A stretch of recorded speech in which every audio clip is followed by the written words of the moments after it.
Hello guys, in this video I am going to show you where you can find help on a lost confirmation number in the Vueling Airlines application. But first I just want to mention, don't forget to subscribe to my channel, because at 10,000 subscribers I am going to show you my whole YouTube revenue statistics and growth strategy, as well as how to make money online. Let's jump into it. First of all, open the application on your phone. And then click on the More button at the bottom of the page on the right. And then click on the Help and Contact button. And then click on the Help button.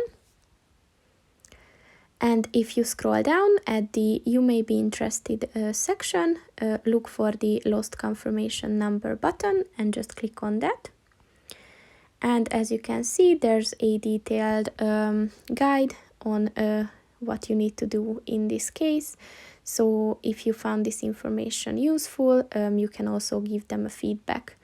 So that's pretty much it for this video, guys. See you in the next one. Goodbye.